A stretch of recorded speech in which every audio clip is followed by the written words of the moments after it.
नमस्कार दोस्तों, मैं हूं रवीश कुमार और मैं आज ईवीएम नहीं एमवीएम के बारे में बात करूंगा। जी हां, मोदी वोटिंग मशीन।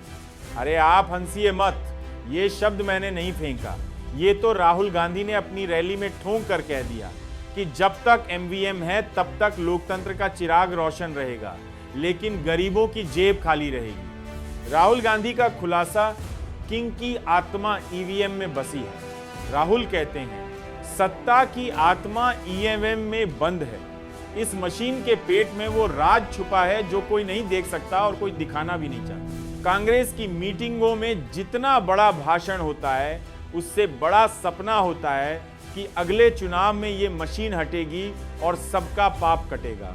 दोस्तों, मुझे आप सभी से पूरी उम्मीद है कि आप अपने न्यूज़ आई रवीश कुमार चैनल को सब्सक्राइब जरूर करोगे।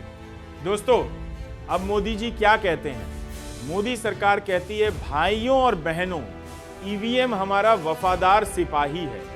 ये मशीन रिश्वत नहीं लेती, वोट नहीं बदलती और छुट्टी नहीं मांगती। ये मशीन उतनी ही पवित्र है जितनी हमारी सरकार की नीयत। बस दिक्कत ये है कि इसकी पवित्रता को राहुल गांधी जैसे लोग बार बार संदिग्ध बना देते हैं। दर्शकों, AGEM हटाओ, वोट लौटाओ राहुल का नया नारा। राहुल गांधी का नया फिंकी स्टाइल नारा है, ईवीएम हटाओ, लोकतंत्र बचाओ, बैलेट लाओ, मोदी हटाओ। राहुल ने साफ कहा, ईवीएम में तो गड़बड़ झाल है। ईडी, सीबीआई और आईटी डिपार्टमेंट भी ईवीएम के दोस्त हैं।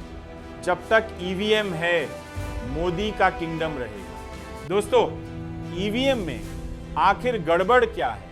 अब भाई, ये मशीन 1990 के दशक में आई। 2014 में मोदी जी ने इससे जीत ली तो ये मशीन दैवीय हो गई। लेकिन हार जब कांग्रेस की हो तो ईवीएम एक शैतानी डिब्बा बन जाती है। आप सोचिए, मशीन तो वही है, हाथ वही हैं, उंगलियां वही हैं, बस हार और जीत बदलने से शक भी बदल जाता है। साथियों, वीवीपैट का तांत्रिक जाल। सरकार कहती है वीवीपैट है ना भाई, आप वोट डालते हो, पर्ची गिरती है, सब साफ।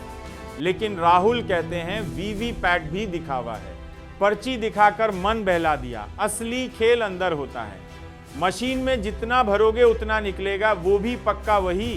दर्शकों, आज ही मोदी सरकार का तर्क, सरकार का दावा, भाई ईवीएम हैकिंग पॉसिबल ही नहीं है, ये इंटरनेट से जुड़ी ही नहीं, ऑफलाइन होती है। राहुल जी को हैकिंग की चिंता छोड़कर अपनी पार्टी की हैकिंग रोकनी चाहिए। मित्रों, ईवीएम बेचारा या बलि का बकरा, अब आप ही बताओ। 1, हार हुई तो ईवीएम चोर। 2, जीत हुई तो ईवीएम भगवान।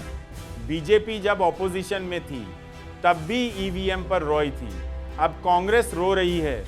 ये मशीन तो वैसे ही है, हम और आप ही इसके प्रेमी और गालीबाज हैं। दोस्तों, जो लोग भूल गए, सबसे पहले बीएसपी और एसपी ने ईवीएम को कोसा। मायावती बोली, वोट हमारी, जीत तुम्हारी। कैसे? फिर ममता दीदी ने भी कहा, ईवीएम नहीं, डेमोक्रेसी खतरे में है। राहुल गांधी तो अब उसी पर राइडिंग कर रहे हैं। अगर इंडिया ब्लॉक आया तो बैलेट पेपर वापस आएगा। दोस्तों, क्या सचमुच बैलेट पेपर सेफ हैं? फेंकी फैक्ट, बैलेट पेपर में बूथ लूट होती थी। बहुत तेरे बूथ कैप्चर किए जाते थे, गुंडे लाठी वाले पहुंच जाते थे, सबका वोट एक ही में डलवा देते थे। तो साहब, टेक्नोलॉजी आई तो वो गुंडई थोड़ी कम हुई। पर राहुल बाबा कह रहे हैं, चलो पुरानी आदत पर वापस लौटो। साथियों, डाइंड रवीश कुमार का सवाल ये है, क्या ईवीएम पर भरोसा करके वोट देना सुरक्षित है या फिर आपको भरोसा वोट डालने वाले नेताओं पर करना चाहिए? दोस्तों, अगली वीडियो बहुत जल्द लेकर आएंगे, इसीलिए हमारे इस चैनल को सब्सक्राइब जरूर करें। धन्यवाद।